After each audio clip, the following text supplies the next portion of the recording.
I've been getting a lot of questions about when is the way back going to be on Patreon, and I'm excited to announce it is finally here. Plus, bonus content. Right now, for just $5, you get the HoneyDew a day early, you get it ad-free, and you get a full bonus episode of the HoneyDew with y'all where listeners highlight their lowlights, and it's going to stay that way. $5. And for just $3 more, you're also going to get the way back a day early and ad-free. But that's not all. You'll get exclusive bonus content with the guests, some fun segments, maybe some games, and we'd love to get you guys involved. And that's all for only $3 more. And there's no censorship on any of the Patreon episodes. Subscribe now. Tampa, Florida. I can't wait to come back to Side Splitters. I'll be there Saturday, December 7th, one night only. Tempe, Arizona. I'll see y'all December 20th and 21st at the Tempe Improv. Get your tickets now on my website at ryansickler.com. The HoneyDew with Ryan Sickler.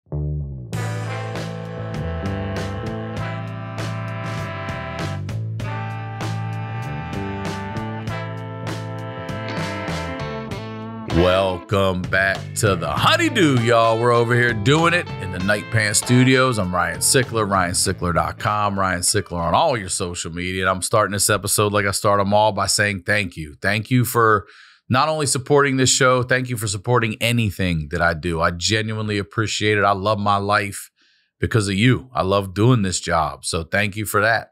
And if you got to have more, you got to check out the Patreon. I'm telling you. It is this show. It's the HoneyDew with y'all, and it's $5. It's been $5 since day one, and I will not raise it. It's your show, and y'all got the craziest stories. I promise you, at this point, you got hundreds of episodes to go listen to for $5. All right, and you're getting the HoneyDew a day early. You're getting it ad free, no censorship, nothing. All right, so go check that out and come see me on tour. If I am in your town when you're around, tickets are on my website at ryansickler.com. All right, that's the biz. You guys know what we do here. We highlight the lowlights, and I always say that these are the stories behind the storytellers, and I am very excited to have this guest back on the HoneyDew. Ladies and gentlemen, Frankie Quiñones. Welcome back to the HoneyDew.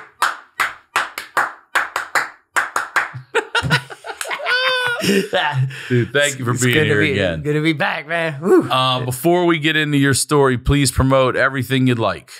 Yeah. Oh, wow. Yeah. No, find me at Frankie Quiñones or Cholo Fit Creeper on TikTok or Instagram. You can watch this full on Hulu. There's 20 episodes, 2 seasons of that on there. Me and my best friend, one of my best friends, Chris Estrada, and Michael Imperioli, who you know from The Sopranos, are the main characters in that. We got a lot of awards, a lot of good writers, so please watch that show. I'm in the first episode of the Walking Dead spinoff, The Ones Who Live, and I'm in the last 3 seasons of What We Do in the Shadows on FX. The very last season is about to premiere this fall. And I got to be in a harness with a bat and fight some vampires. So yeah, fly around a little bit. Check that out. Yeah, you did? Yeah, I did. But for tour dates, frankiequinones.com. And come check me out, homie. Well, dude, I want to first of all thank you not only for being back, but your last episode. I'm telling you, you've got to go watch Frankie's first episode. And also, there's going to be a few people to go, how come you didn't ask him about advice you give to a 16-year-old self? And it's because I only do it the first time you're here. So that's why. You don't get it again the second time. Right. So there's the answer to that question. But your episode was a really heavy episode. And it was also, you're obviously completely vulnerable. I didn't know that till today. You said you'd never talked about any of that stuff publicly or openly on any sort of platform. Yeah, man. It was something that, especially, you mind just recapping without in my community details that you're taught to suppress. I was used as a child, and by a family member. Yeah, by one of my older cousins, and not even my parents or anybody talked about it. It's like something you're just taught to just sweep it under the rug, hold it in, just basically pretend it didn't happen, but you feel like a crazy person because you're like, they stopped it from happening when I was like around 6 or 7, but you're still going to the family barbecues with that person there. Your family is bringing you there. So you're just like, oh, okay, I guess you just, pretend that it's all good. And in the meantime, in your head, you're like, am I crazy? Or I guess it's just as normal, you just do that. Mm-hmm. As I got older, it It did work to, I was a little angry for a while. Sometimes I would get like in fights, have that like Napoleon complex, but I would get my ass beat every time anyway. So it was just like, but then, I found like alcohol and drugs and shit. And I was like, you know what? It's positive vibes. I mean, it's all good, and that was my way of dealing with it. Mm-hmm. And so I think that's why I got funny, is because I needed some validation from people, because the way I felt about myself was like, fuck, I'm just like this piece of meat, or I'm worthless, like that's how you feel when nobody speaks up for you at that such a young age. And this was a male figure too. Yeah. And I say that because a while back we had Moranzio Vance on, and he was also molested, and he's talked about how it's also swept under the rug in the black community. Oh yeah, for men especially, and yeah. But this was by a female cousin. Okay. So I say that because it's they always say it's most of the time it's someone or someone you're close with that does this to someone. Yeah.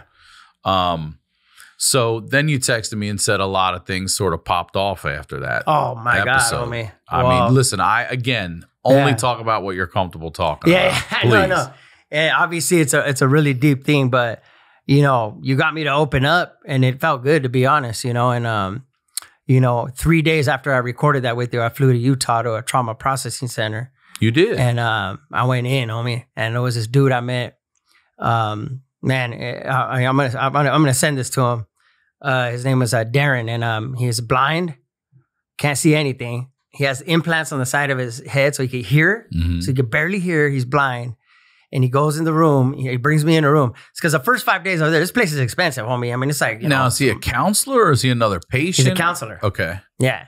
So this place is like, it's in Utah, it's this, rich white Mormon money, homie. Wait, real quick. Why'd you pick this place? What made you choose it? Because I was one of the top in the country. Okay. And I said, I'm trying to get through this. What are we top in the country for what?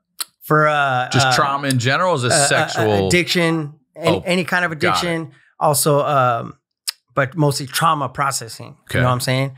So, and it's one of the top in the country. So I said, you know what? I'm going to drop this bread. I'm going to do this and basically invest in myself. Because if I can get through this, then I'll be able to get this money and take this career as far as I can go. Good for you, dude. And so, but honestly, man, the first 4 or 5 days I was there, I was kind of like, man, what a waste of money. I could have just got an Airbnb in Joshua Tree and locked myself in a room for a week. Got some shrooms. Ate some shrooms and meditated. Like, hey, homie. Well, wait, tell me about the blind, but then I had this session dude. with this dude. It was my first session. I was already there about 4 or 5 days. And he's blind as hell. And, and he's, you kind of have to help guide him to his office. You go in there and he goes, all right, the couch is right there. And he sits down. He's like, are you ready to do some trauma work? And I'm like, all right, yeah. And he dims the lights, and we start doing breathing. And he goes, okay, let's go back to an incident, like when your cousin's doing this to you. And, tell me what's happening. Tell me how you feel. Like, I don't know. I'm scared of me. I'm frozen. I'm confused. All this stuff. And also, real quick, at the time, you're what, 4 or 5? You're looking little, aren't you? About 5 or 6, 5 and 6 years old. Yeah. It's not, you can't even defend yourself. You're not a high school. You don't know, homie, what's happening. Right. You're just like, so you just do it. I don't know. But you still feel, even now being in my 40s, I still feel the guilt and shame and of doing that. So that's why I do this therapy, to try to get that to disconnect. Like, yo, man. You weren't responsible, it wasn't your fault. That's right. And so, anyways, this motherfucker, this blind Yoda, homie, dog. He does the blind Yoda. His name is Aaron. I nicknamed him Blind Yoda, and he embraced it. You know what I'm saying? Yeah. And then one of the props guys from our show is making me a little Yoda with a white stick with a red tip and some shades. He's gonna put it in his office, but yeah, we did the breathing, right? And we go back in time. And man, and then you start crying, you're sobbing, there's fucking snot and tears coming out of me. And he goes, all right, is it okay that you introduce me to him, to younger Frankie? And I'm like, yeah. And I'm like, okay, hey, Frankie, this is Darren. He's like, you want to hold his hand? You want to grab his hand? I'm like, yeah. And I grab his hand, like, you're there, homie. It's a trip. It's like, all right, tell your cousin he has to leave. I'm like, you got to fucking bounce, homie. So he leaves, and he's like, all right, you want to hug him and tell him it's okay? You tell him, hey, it's not your fault. Come on. He's like, what's your favorite place to play? I'm like, there used to be this little dirt pile on the side of our house. And I would do my little Hot Wheels and dig little tunnels there. Mm-hmm. But I remember being like at peace because I was by myself. And I would just see the trees and just dirt. And then my mom and dad weren't there. Nobody was there because I would have resentment towards my even though my mom and dad are my heroes, homie, straight up. But there was that level of resentment because I'm like, damn, you guys didn't do nothing about it, homie. Mm-hmm. You know what I mean? It's the only way they knew how to handle it. So when I would be by myself, I'd be at peace and I'd be like there. And he goes, okay, let's take him there. And I walked with little Frankie to that pile of dirt. I'm there playing with him. And he's like, all right, now tell him goodbye and tell him he's going to be okay now. And I hug him, homie. And I'm like, I got you now, homie. You don't got to worry about nothing anymore. It wasn't your fault. That fool, did that fucked up shit, but I got you now. You know what I'm saying? And other people got you. And then so now I still do these sessions where, I bring other people in now and, my sister will come in and take how long Frankie were you there? 30 days. Oh, wow. Okay. You're there for a full 30 days. Oh yeah, homie. Yeah. Well, I was partying too, but it was. And then when you come back to LA, what happens? When I come back to LA, I had a lot of work to catch up on, man. It was right to work, but then. Do you confront anyone? Do you reach out to anyone? Well, doing this podcast is what a lot of my family, that's how they found out, homie. You know what I'm saying? They watched the podcast. I told you, my mom's sister called her crying. She's like, oh my God, like Frankie's so courageous. He said that and fucking, I can't believe it. And, I can't believe, people didn't help us. And, because of what my grandfather did to her. And it was just I love hearing that there's support there. Like, and you've just unearthed so much of the trauma you're dealing with for someone else. You unlock But it ain't even that. It's so common, homie, that it's all unbelievable. It's mind-blowing. But these motherfucking weirdos, they keep getting away with it because of that, because we're taught to just sweep it under the rug. Black and brown communities have always done that. Hey, nah, come on, that didn't happen. Or their own mothers or their own grandmothers would be like, nah, come on, you're lying. And you're just forced to deal with it internally yourself. And it's eventually going to come and get you, homie. And that my success is what forced me to deal with it. How about that? Because I thought if I checked these boxes, it would take away these demons, these things that were eating at me every day. You know what I'm saying? Because there hasn't a day that God hasn't gone by that I haven't thought about what happened to me. You know what I'm saying? Yeah. And it eats at you, homie. You look in the mirror every day like you're a fucking, cocksucker piece of shit. That's how you talk. That's how I would talk to myself. But I would go make people laugh, go through my day, walk by a stranger, what's up, homie? And that would get me through. You know what I mean? Because I got something. Good. Yeah, making other people feel good is what got me through. I have a worth because I make people feel good, even if I feel like shit. Exactly, homie. Yes. And so that's why, comedy was my lane, but because I just had so much pain in me every day that I needed to make people laugh, homie. But then the messages, the amount, sorry, I didn't mean to cut you off. No. But the amount of messages I got after I did this first HoneyDew was overwhelming, dog. I couldn't even get to all of them. I'm telling you, Ryan. Wow. I was even like, damn, this motherfucker has this much listeners. That makes me feel awkward. But yeah. Not only that, think of that though. Like that's very flattering for you to say, but also how many of those people have gone through what you've gone through too. That's what all the messages were. That's what I'm saying. And one stood out to me. And that upsets me because you're saying, man, this motherfucker's got a lot of listeners, but all those listeners have gone through the same thing. Homie. God. There's one that stands out to me. Yeah, he's big, homie. He's got like no neck. He's tatted on the neck. He looked like a truck driver or something. And, I looked at his profile, but he DM'd me and he goes, hey, homie, he goes, fuck. He's all, fuck, much respect for talking about that. He's like, I never told anybody, but the same shit happened to me, and I'm the only person he ever told in my DM in his whole life, homie. You know what I'm saying? I responded to him. I say, hey, homie, God bless you. Know that I love you. I got your back. And I'm grateful that God gave me the courage to speak up about this shit. Because, you're fucking, why would you talk about it? People are going to think you're gay or fucking da-da-da. And it's like, that's how it is in our community. But I'm like, nah, fuck that, homie. Something needs to be said. And he was like, he gave me props. And this fool looked like a fuck, like a bouncer. And I said, homie, go talk to somebody, please. I said, if you need my help, I'll pay for your therapy session. You know what I'm saying? Damn, that's awesome. And he's like, all right, yeah, I'm going to do it. And he was like surprised that I responded though. He's like, whoa, you responded. He goes, hey, thank you. But I got so many messages. I mean, some of them are very long and just, they're telling me their whole story. And it's like, we got to. And I'll bet you it's the first time, like you said, a lot of them are ever even putting this down in writing or telling anyone outside their fucking inner fucking thoughts. For sure. I'm telling you, it created waves, homie. Wow. And then it made people think about what happened to them. And then it's like, hey, because, there's resources. Great fans. This is like when your kids goes, I say it all the time, when your kids go to a sleepover. Yeah. And they come back and the parents are like, they were so well behaved and so nice. Y'all the shit. Yeah. Thank you for supporting Frankie. Yeah. And and he's right. Go talk to somebody. Yeah. Go talk. There's a lot of free resources out there too to get some therapy. So coming out of the rehab and stuff, what mindset did you have when you came back home outside of the work? I know, because that can also keep us occupied and we don't even have to think about this thing. And that was I'm the same way. Let's just work through it, walk it off. That was a dangerous thing for me, which my sister pointed out to me. She goes, because I would, like I said, I thought, chasing this dream. And I was 35. I was 10 years in. I started when I was 25. I was already 10 years in the game. And I'm 35 already. And I'm sleeping on my homie's couch. He's charging me $200 a month. I'm chasing this dream though. But I didn't get nobody pregnant.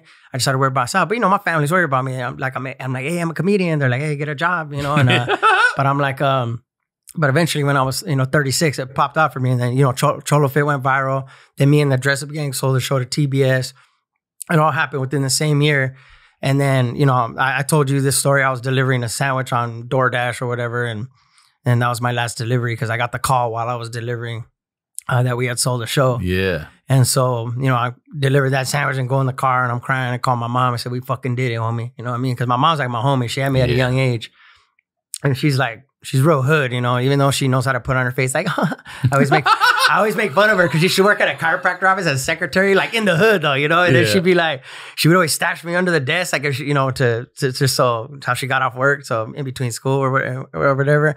And she'd be like telling me, like yelling at me on the table, hey, cabrón, cállate, porque why don't you shut up? Because I can dumb. Here's like a Capri-Sun. And then the doctor would walk in. She'd be like, hi, doctor, like doing that whole thing. So she did a good job of that. But, me and my sister carry a lot of her pain. Like, she went through a lot. And I learned that through getting educated on this stuff when I went to get treatment at these places, Have you had to sit down with your mom about all this since? Oh, yeah. How did that go? It was heavy. They came out, to this place in Utah with this thing. They came to see you. We did this thing called the Ring of Fire. You sit knee to knee facing each other and you just go through it. And there's a room full of other families going through the same stuff. Homie, it's one of the hardest things I've ever done. I would never have expected my mom and dad to be doing some shit like that, but they stepped up for me, homie, and they apologized to me for the first time last year. And it all started because when I spoke up on this HoneyDew thing and it created all these waves, and now that line of communication is just open with my mom and dad, which I would never have expected, homie. You know what I'm saying?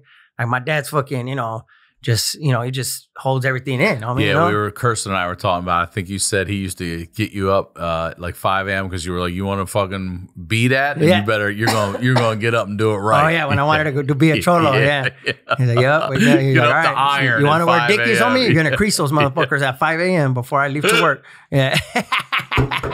Okay, so you got a hardcore dad breaking down and supporting his son. He's as he got older, he softened. He's so cool, man. That's why Creeper's based off him. He's so positive. That's what should happen. My dad's positive as hey. He was a little rougher around the edges when I was younger, but as he got older. Have you talked to your mom's sister who came forward about? I did. You know what? I do want to have a deeper talk with my tia Linda. She's definitely gonna watch this probably. What's up to you, Linda? Yeah. But I do want to have a deeper talk with her about it. But I'm also proud of my mom because she started going to therapy too, Damn. Yeah. All from the HoneyDew. Yeah, all from the HoneyDew, homie. Proud of this damn show. I'm proud of what I'm doing. Yeah. So so I told her, I said, Mom, I'm grateful that you did that because you get educated in these things where if you hold this heavy trauma in and you're having kids, it goes through the DNA and it carries in, and trauma could create knots in areas of your body that could eventually manufacture into a disease, homie. Cancer. So, it's like, or whatever. You got to get it out, bro, or else. And I'm asking a personal question you do not need to answer, but has your mom discovered that things like this have gone on in her family as well? Is this something that's been going on?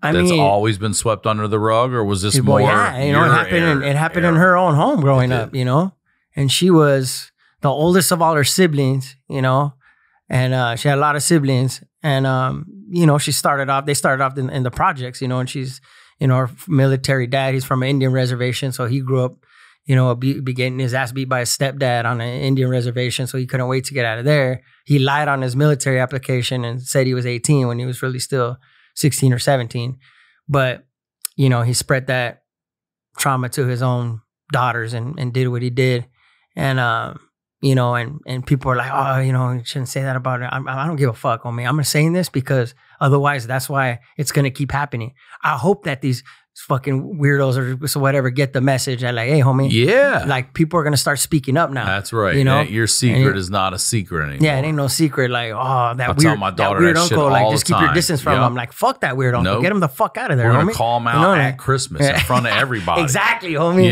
Yeah. Hey, Uncle Larry, stop fucking trying to touch my kids. Yeah. Quit trying to get my daughter sitting in your lap, you little weirdo. Yeah. Fuck that. I agree, man. Put them on blast. Yeah. But it's I mean, it's heavy, man. But it's. Have you talked to the cousin, your cousin who did this? You know what? None of this would have ever happened if he would have responded to me when I gave him his chances, homie. Just because he's my family. He's my first cousin, homie. We grew up like brothers. This is who? You know? Dad's brother, mom's? It's my dad's sister's sons, right? There's 3 of them though. Okay. And we grew up. You know, we would go fishing. We go to. You know, my dad would. You know, help take care of him, and he was. So he was the oldest. So you gave him an opportunity to. Yeah. So this is like maybe 10 years ago. I texted him, right? I go, hey, primo. You know what we need to talk about? They hit me back, ghosted me, right?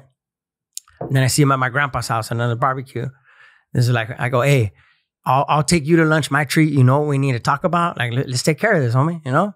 And then he looked at me like sideways, like yeah, okay, yeah. And then ghosted me again. So I gave him his chances, homie, twice to just squash this shit, to talk it out just because we're family. Like, I wanted an apology, homie. You know, I wanted him to be, I'm sorry, man, and da-da-da. But he never apologized to me, you know? He apologized to my dad, never me, you know? And then he tried to deny it at first, and he admitted it. Then he tried to say we're lying. So wait, but, you know, he admitted it after the podcast came out? Like he had to fess up to the family? Yeah, well, yeah. That's when he was denying it at first, and then he admitted finally it. came. He admitted it to his parents. He admitted it to his parents, to his wife. He did. Yeah. Not to me. Not to you, though. Nah, I gave him his But to your dad? Or did he just apologize? Because my dad went to his work and was like, hey, homie, like, you stay away from, you know, you can't come to the pad no more, none of that. And I guess he broke down and cried and apologized to my dad, but never apologized to me. And it's crazy because I found out in the treatment that they said like 95% of the time, predators will not apologize to their victims for whatever reason. It's fucking crazy, homie. So you said he admitted it to some family members, then you said he now denied it? Yeah, but then so he admitted it. Deny all along. And then he tried to, and then I guess him and another whatever, so one of his family members were trying to tell people we're because another victim came out, my other cousin. I was going to ask. After this came out. Yeah, I'm sure. You know, and it's another. I'm sure there are more that are probably scared. First cousin, homie, who it is. And I can't believe that, you know, I was pissed that it happened to him too, but I'm also grateful that he spoke up because he's a real machi. He works for LA Water and Power. I don't want to say his name because, you know, it's a job. Yeah, no. But you know what I'm saying? Imagine he's at your He's house. a tough ass fool. You know what I'm saying? Like, he knocks fools out. You know what I mean? Like, This other family member that's supporting him, did this guy also do the same shit to people? Is that why he's got this guy's back? You know what I'm asking? Wait, say that again. You said there was another one of their family members started saying it was a lie as well, like supporting him. Yeah. Is that guy guilty of the same thing? No, I don't. Not that I know of. Okay. But all I know is, you know, the experts that I met when I was able to, you know, because I was grateful. Now I have insurance, obviously through, you know, SAG and Writers Guild and all that. But you know, I got so much education on it, and they were like, you know, the average, you know, like. Predator has about 12 to 24 victims. Oh, that's like the average, homie. And me and my other first cousin are definitely not his only victims. You know what I'm saying? Mm-hmm. So that's when I was like, all right, I'm gonna say something now. Have you talked to the other first cousin? Oh yeah, you did. Yeah, how did it was triggering. Go? He called me. You know, who's older? Him. He is. Yeah, and then the other one's older than both of us. Did it happen to both of them? Yeah. It did. And so this happened to them before you then? Yeah, so he called my mom shaking. He goes, Tia, I'm shaking right now. I never told anybody, but that shit happened to me too. And I wish I would have said something because I could have saved Frankie, you know? Oh. And so he's carrying that. But you know, now even he goes to therapy, homie. It's like, you know what I mean? I don't mean to laugh the whole family. I know. It's like, hey, homie, it's time to go to therapy. Hey. He did an episode of the HoneyDew, the whole goddamn family. Frankie's on this podcast putting us on blast, so we need to go to therapy now, homie. So yeah. Oh shit. So go ahead, sorry. Yeah, no. But yeah. So that cousin, Yeah, he had my back, man. And I didn't know how even his whole family, because I got no problem with Tio and Tia. Mm-hmm. You know what I mean? They're the parents of this cousin. Yeah, obviously they felt bad. They apologized to my dad and da-da-da.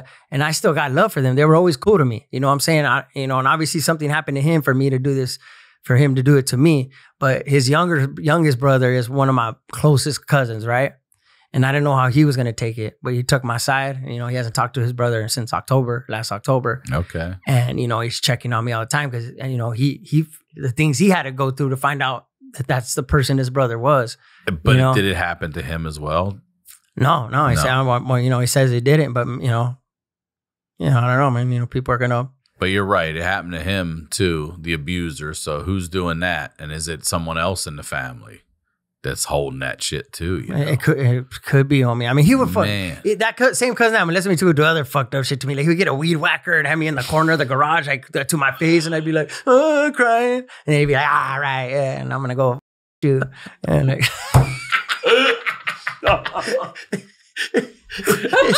It's okay. That's wild. Yeah. This podcast is sponsored by BetterHelp. The holidays are coming up. Look, I'm going to tell you straight up, my favorite thing at the holidays is to put all the Christmas lights on at night, turn all the regular lights off, and then sit there and chill and watch movies. I don't know how you stay cozy during the winter months, but that's what I like to do. And for some, wrapping up in a blanket with a mug of hot chocolate or watching a movie with family is the best way to spend the month of December. Therapy is also a great way to bring yourself some comfort that never goes away, even when the season changes. We're big believers in therapy here. We talk about it all the time. Frankie and his family are now doing it. So if you're thinking of starting therapy, give BetterHelp a try. It's entirely online. It's designed to be convenient, flexible, and suited to your schedule. You just fill out a brief questionnaire to get matched with a licensed therapist, and you switch therapist anytime for no additional charge. Find comfort this December with BetterHelp. Visit BetterHelp.com/honeydew today to get 10% off your first month. That's BetterHelp, HELP.com/honeydew.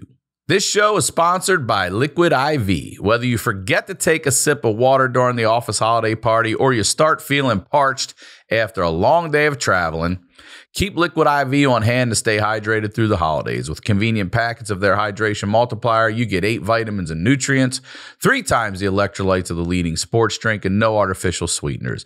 We love Liquid IV over here. We take it with us everywhere. And now that we're getting into flu season, I love breaking out that tangerine with the immune support, y'all. Find all your favorite hydration multiplier flavors on their website, from acai berry and lemon lime to piña colada. They even have great tasting sugar-free options.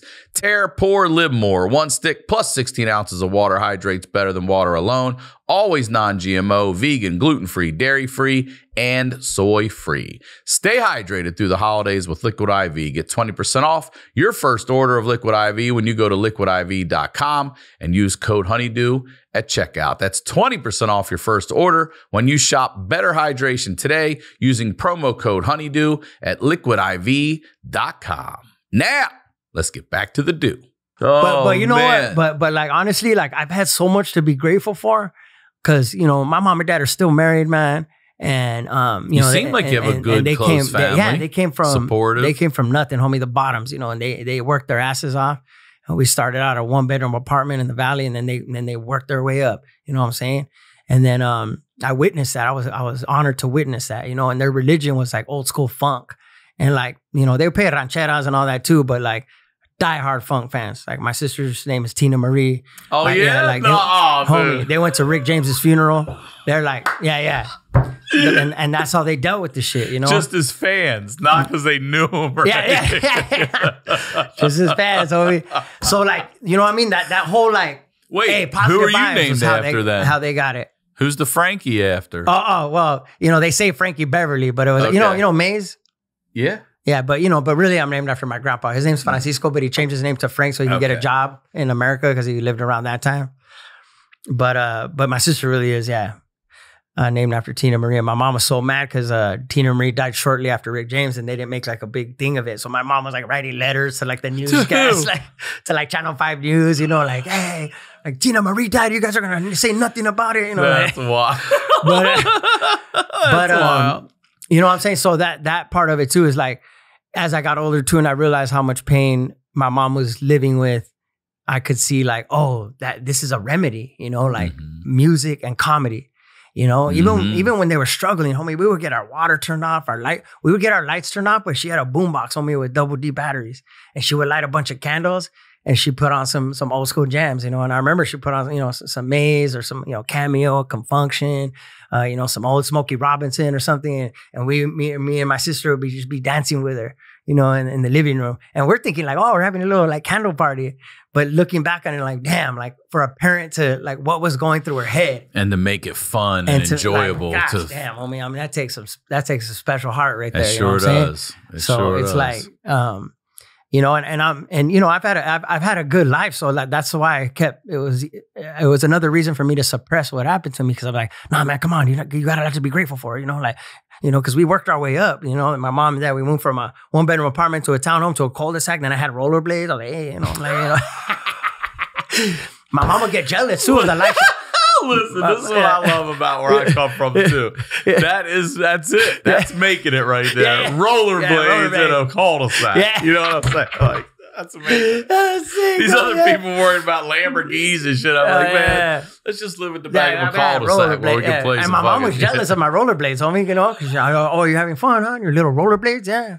You know, I had like this one white friend that lived down the street. She go, oh, you got a white friend? Huh? Yeah, cool. Enjoy that. You know, I'd be like, yeah, mom, man, thank you. Like, you know, like you gave this to me. Like, you know, yeah. She'd be like, but yeah. But yeah, I think the most important thing, man, is like, you know, Ali Wong is producing and directing my first 1-hour special. That's, you know, will be out. We're going to record it next year and it'll be out. And, you know, I've been working on material where I open up about a lot of this stuff. And I asked her, you know, I go, man, is this like going to be too heavy for like a mainstream or da-da-da? And she goes, not only do I think that you should say those jokes and talk about that stuff, I think it's important that you do. I agree. And so I think you're opening up something that needs to be opened and talked about, especially on the male side of things. But yeah, so many people can relate to this, obviously male and female, but especially male and men just suppressing all this and, like I say, walking it off and just moving on. Most of them will die just holding it in. Oh, they'll never want to admit it. But if they can get to a spot and get enough courage to go talk about it or go get even therapy or just, you know, tell their family or whatever the step is to get it out, they could have such a better life, you know, and they don't have to die that way. You know what I'm saying? Which is crazy, homie. Some heavy shit. Tell me that. Like, I would have died that way if I didn't have success, you know? So it's like, how do you feel? Do you really believe that? You don't think you ever would have talked about this if success didn't come your way? I don't think so. I mean, eventually, you know, you don't have to be successessful to deal with it. Agreed. Obviously, that's not the reason. But in my head, I was like, if I check these boxes, if I become a headliner, imagine if I was able to buy a house, imagine if I was on a TV show, and I checked all those boxes. You know, I was in the home that I bought doing comedy, the thing that I love. You know, I would finish a project, and I would be home, you know, having to be with myself. You know, especially during the pandemic. And I was the most miserable I had ever been, homie. Mm-hmm. And I had checked all your boxes. I had everything I wanted. It didn't solve one thing. Hell no. Actually made it worse. Yeah. It was a illusion in my head, you know. So coming out of the therapy, then how have things changed with your mindset about all of it? Oh man, it changed my life. Like, first of all, just working up the courage to open up about it, that changed my life. And then going to get that treatment with the blind Yoda, man, that fool changed my life. He rocked my world, dog. And then I'd be all like crying, and then he'd dim the lights up when we were done. And then he would feel he had a little M&M homie with the hand. And he's blind though, so he would feel for it, and he would feel the little hand, and he would click it, and 2 little M&Ms would come out, and then he would give it to me, and I'd be like, oh, okay. Like, and I'm all like crying and shit. But yeah, that changed my life, and I've been doing work ever since. Now I'm doing like EMDR in Pasadena. Yeah, and, I'm doing all the things. What changed me. You know? I preach EMDR on this podcast. Dr. Drew. Oh, really? Okay. Yeah. I didn't know about it either. Long story short, my daughter had almost got hit by a car, and man, it unearthed. Like, I had no idea all the anxiety and issues I had. They had been laying in a hammock, just chilling for 35 motherfucking years. Oh, they were like, oh, it's our time now. And I became scared to fly, heights. I couldn't go up escalators. I came unhinged and I had to go to EMDR, and he had told me about it. He's like, it's not talk therapy. It's very different. Oh, yeah. I said, no, I've never done it. I went to this lady, dude. And he said, there is a beginning and there's an end to this. Right. And some people get there quicker. She would tell me, man, I sleep on flights now. I fucking, I live on the top floor of my building. You know what I mean? Like the shit worked.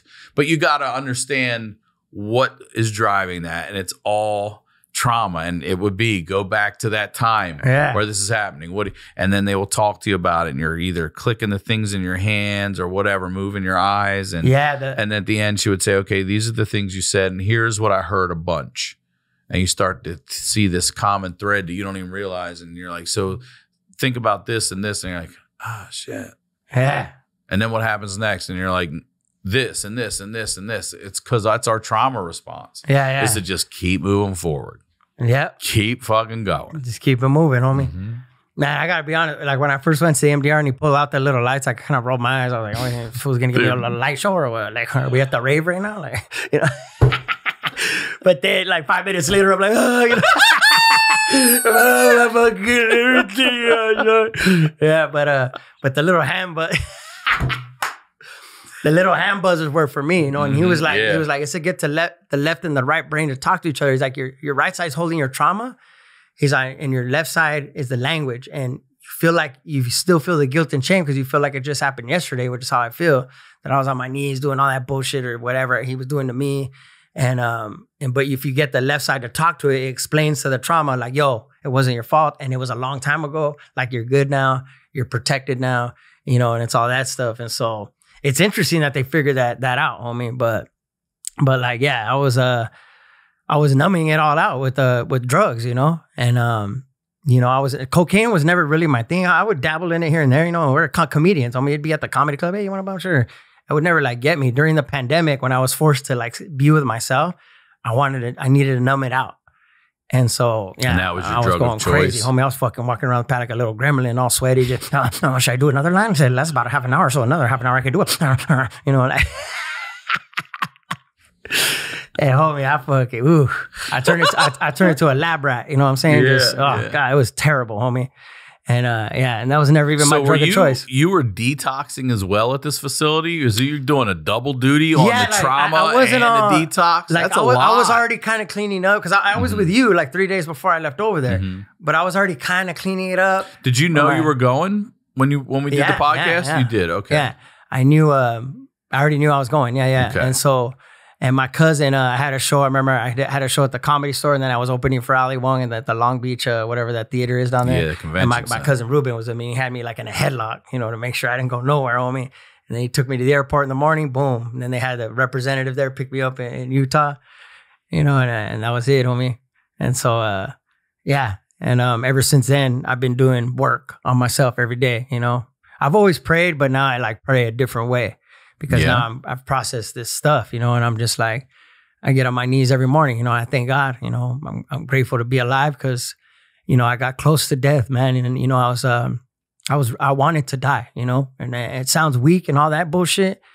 And, you know, and I felt like, fuck, you know, this fool's a little bitch. He wants to talk about, I was molested or he wants to die and da-da-da. But, you know, you never know what somebody's going through or how to deal with that. Like, I would fucking want to fight somebody, you know what I'm saying? Like, that's not the answer either, you know? And it's like, okay, you think I'm fucking weak? What's up then, homie? Let's go, you know? And then fucking, I'll probably get my ass kicked, but whatever, you know? And so I don't want to have that anger in me anymore, you know what I mean? Yeah, anger is what kills you. And then, but those demons that come for you every day, that you have to deal with every day, they got so strong, man. Especially after I thought I did all the things that were going to make me happy and they didn't. Obviously, I loved what I do. And I would never fuck around. I would never party while I was working. Like when we were doing this I was in that shit. And it was saving me, you know, it would keep me occupied. And I was able to stay in character because the days are so long, 12, 15-hour days. You go home, study your next lines for the next day for like an hour, then you go to bed. Hopefully you sleep 4 or 5 hours, then you're back on the set the next day. It just takes over your life, but you're able to dial in the character, and that was it. And then, but then you finish, you know, and then you have money and you have idle time.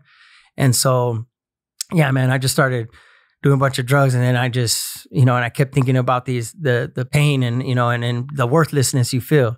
Like, fuck, man, nobody gives a fuck. And you know, nobody spoke up for me. Nobody, like why would this happen? You know, and it happened in my home, you know, or our home. You know, that's where I'm supposed to be safe, homie. That's where everybody's supposed to be safe, in their home. You know, and instead I'm fucking, you know, my life got fucked up. My head got fucked up. But there's a silver lining, because I don't think I would be a successful comedian if I didn't have that pain in me, you know, because that's how I dealt with the pain, was being funny. And, hey, what's up? Positive vibes. Because I was hurting so much inside, you know? And it's like, now I know that it'll always be a part of me, but I'm able to like kind of harness the pain and work with it and you know, just find that balance, you know, where it's not eating me. I'm able to bring in protection. I talk to the younger Frankie every day, like, hey, homie, because he did a lot of shit to me in the shower. So every day I get in the shower, I'll think about it. But now when I get in the shower, I'm like, hey, homie, he's not here no more. I got you. Like, we're just bathing. You know, we're gonna start this day and we're gonna kill this shit. And I look in the mirror and I say, you about to get it today, boy. Let's go. You know what I'm saying? And so that's been like a tremendous help, homie. And it's just like, and now, you know, prayer, meditation, all those things, my relationship with God has just been my lifesaver. You know what I mean? And so when I'm able to help people, that's the number one thing. It's like, whether it's feeding homeless at Skid Row or just like helping younger people or working with charities or whatever I could do to help, is like the number one thing that kind of keeps me, cool, you know, not away from the banners. But, you know, the darkest moment was, you know, when I had a show at the Laugh Factory and at the Comedy Store on the same night, right? And after I get out of the Comedy Store, I get a suite at the Andas, you know, it's next door to the Comedy Store, and I get a suite with the balcony and torpedo. I'm like, yeah, we're partying. I'm like, it's time to celebrate. I had just finished doing season 2 of this fool, The Walking Dead, and What We Do in the Shadows, and some shows in Austin. So I was like, I had been working for 5 months, and I'm like, I'm gonna celebrate. But then it came for me, you know. I was partying I kept extending the stay for like 3 days. Then I'm getting all fucking twisted and paranoid at the end. I think motherfuckers are gonna come, like they're gonna rob me, that these fools are texting people, so I fucking kick them all out.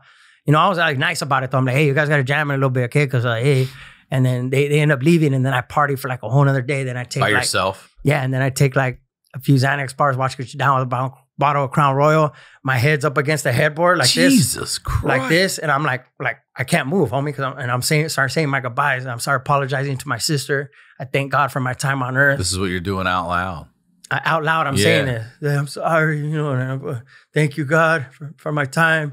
You know, I'm sorry, Mom, sorry, Dad, you know, fucking listing all my homies, my cousins. Sorry, Esteban, you know, Esteban Orioles, he helped me so much. So many people, I'm like, get them all out, homie. That shit kept you alive. It's a long roll call over here. If you'd have had a mom, dad, the dog, you'd be dead. Shit, homie. But yeah, I know, right? But like, if the hotel security didn't wake me up, I don't think I'd be alive, homie. Well, they did wake you up. Yeah, they woke me up, and they're like, hey, we call the paramedics. You gotta get up. Were they trying to No, because it was time. It was the checkout time, and I guess the maids went in there, and I'm fucking there fucking, you know, there's pedo all over. Pedo is like, you know, things like drugs and shit like around. All over. And so they called the fucking, and I'm like, you know, and I like got up, and I thought I was still like, okay, I'm somewhere else. And I'm like, oh shit, I'm alive still. And that's when I finally got my sister. I got my sister on the phone. She goes, motherfucker, you promised me right now you're going to go get help. You know, and I said, okay, Mia, I promise you, you know? And I was just in that cloud, homie, of like, this is the path that God laid out for me. And now it's time for me to go. You know, I was convinced. And then now I got through it. My sister is like, you know, she saved my life, man. And she's like the heart of our family, you know, and she's an artist, and she's got such a big heart. And my mom and dad went through so much, especially my mom, you know, so we carry a lot of her pain. And for me my sister wrote me a letter to say how things would play out if I died, you know, like for my godchildren, for her, for my mom, for my dad. And after I read that letter, I said, this ain't about you no more, homie, you know? This ain't about you. Right. This is about all the people that you can help, and most importantly, about your family, about your godchildren. My goddaughter's name's Frankie, you know, after me. And to think that I was in a place where I thought it'd be better for her if I left, you know, is crazy, homie. But that's where those demons and the shit will take over. That's why it's important to process this trauma, you know what I'm saying? And now I'm so grateful to be alive. And I got so much talent. I got so much ideas in my head that I want to share with the world, you know. And when I go into a room full of strangers, homie, there's performing for 5,000 to 1,000 people, I'm floating. I'm like, I got you. Like, I want your fucking heart, homie. I'm giving you my all right now. And I love you, you know. And when you walk out of there, I want you to feel like I'm your friend, you know. Because that's one thing that God gave me is love for people, you know. Well, how long ago was your episode? Whew. It was early last year. So let me see. I went in 2023. It was probably like April or May of 2023. I mean, you really dove into this and went all in. You really did. Yeah, so that was the beginning of it. Good for you. When I did it, homie. And, but I mean, we're a little over a year right now, and you've done all crying. this. Nah, you're going to cry forever, you still crying? Bro. Yeah. I want to ask you a couple questions before we wrap this up. Like, I guess it's a two-part question. Do you think you will ever have a conversation with this cousin? And if so, how do you think you'll take it now, knowing the way he's behaved and blown it off? Would it be different than it would have been if it was, you know, he just was honest, or are you going to be more defensive about it now? Yeah, I don't know, man. What's happened lately is, and I don't know. I mean, are there any functions you run into? I offered him the face-to-face, you know, and he bitched out, basically. You know, he ghosted me, didn't respond. And I would even try to make efforts. I'll go to his family, like whatever, barbecues, and I'm showing my face to him, you know. I'm like, hey, homie, I'm here, you know, like, and you're not going to say nothing, you know. I'm your first cousin, homie. I fucking apologize at least, but he's too weak to even do that. So you know what? That's it, you know, like, it's one thing. It's like, oh, well, those people need help. Yeah, he needs help. He said he was going to get help. I hope he does get help. But to not apologize when I gave you the opportunity to, fucking weak, homie. You know? And you know, and he's not a small guy, and he has a big old money. He's like, he's fucking a bitch, homie.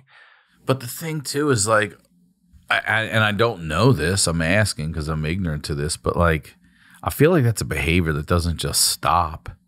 That's my main concern. Right? So then you're talking about nieces, nephews, grandkids, whatever it is. Like, he knows he's a sick person. That's what I'm saying. Like, so go do something about it, If you don't fix it, it doesn't seem like you age out of fucking being a predator. Yeah, you don't. You don't just retire from it. Like, yeah, I'll do that shit anymore. I'll do that shit anymore, man. I'll touch kids anymore. Your little plaque. That's a young man's game. I'm done now, man. I'll stop touching kids. Yeah. And the therapist told me that they go, once they start, they can't stop. There's no way. Yeah. There's no way. If you're gonna risk life in prison and shit like this, then you can't stop. You don't just one day wake up and go, I'm not gonna do that shit. Yeah. No, I'm not into that anymore. Yeah. Nah, you know. I hope he gets help though, man. He is my family. He is my first cousin. But like I said, you know, for me to, even people are like, man, that was nice of you to give him those chances. And he knows it is. And he knows, and I'll say it on camera. He knows that I texted him, and he know. And if he tries to tell people that I didn't, or try to say, no, he never hit me up, that's bullshit. Well, here's the other thing too, Frankie. Like, there's nobody that would think, I'm going to do this to this kid, and then one day this kid's going to grow up and have a voice louder than anybody ever, and then can call me out. You get to live with a lie for what, 30 years? Imagine that. And it comes back to get you, and how old's he? Yeah, well, he's probably in his 50s. How much older is he than you? Yeah, he's in his 50s. Okay. Like, yeah. So you think about that, 40 years, 45 years, you get to live with this lie, and then all of a sudden. Well, he's been getting away with it. Yeah. This fucking guy gets a show. Oh, shit. He became successful. Yeah. Kaboom. Kaboom. Yeah, and you know, and it was also me that having to hold that in for 30 plus years, homie. How fucking like that's like, you know, to hear my mom say, you know, because my mom accomplished a lot. She used the pain and everything she's been through as her motivation to be like, everybody told her, you ain't gonna be shit, you know, you fucking da-da-da. And she hustled. She was a hustler, homie. She worked and worked and worked. And you know, and she's still young, you know, like we're homies. We go to concerts together. We go, you know, like funk concerts. Yeah. That's the homie, man. Yeah. And my dad just there in the background, like, hey, you know, shit. But my mom's the firecracker. My mom's the firecracker, you know. So, yeah. So to my mom's like, you know, she said, mijo, you know, we both did the same thing. To be able to accomplish as much as you did with the amount of pain that you have to deal with every day is incredible, you know, and it's something that, you know, makes me want to cry right now, but it's like, but that it also was like a part of the motivation. It's like, damn, man, this shit is so dark. It's so heavy. The demons that I deal with every day, but that's what made me like not miss a day of work, fucking be ready to work all day, be ready for another 10-hour day because I'm like, well, you know, I want to like, I'm trying to fight this, you know? And so it was something that we had, but now we're taking it to a whole different level with doing, you know, the EMDR, the therapy, the fucking, I'm doing everything, homie. You know, I go to groups, I go to, cause you know, like you almost died, homie. I was supposed to be dead, you know? And so, and I almost died in a car accident on Highway 1 when I was 17. So I thought about that. I'm just like, man, I have so many brushes with death and I'm still here. So I know God wants me here, homie. Yeah. And so, and you're making it count. Yeah, you're not just coasting along. You're making it fucking count. Yeah, you're making a difference for a lot of people. And I know that people, especially people in my community, the Black community that hear this, there's gonna be at least one person that's gonna speak up about what happened to them just from hearing this. You know, and that's a win for us, homie. Yeah. You know what I mean, dude? Thank you for doing this episode. I know I'm very pleasantly surprised and happy that all of the work you've done since the last episode. I'm glad that this did that. I know we laughed about everybody popping off into therapy now, but it's good. Good it's because good. The next generation and the one after that and your family are going to be safer and that's protected. The whole thing, like man. That's who we got to look at now. It already happened to us. Got to look out for these people. Yeah, because it goes in your DNA, homie. Trauma goes in the DNA. And so thank you, dude. Promote whatever you'd like one more time. Oh, yeah. Oh man, just all the things, man. Go to check out Frankie Quiñones YouTube represent. Check out Cholo Fit, homie. You know what I'm saying? This one on Hulu, and then look out for my special produced and directed by Ali Wong dropping on Hulu next year. That's what's up. Thank you, brother. Thank you, Ryan. I appreciate you, homie. Of course. What's up? As always, Ryan Sickler on all your social media. Come see me on tour. Tickets for all dates are on my website at ryansickler.com. We'll talk to y'all next week.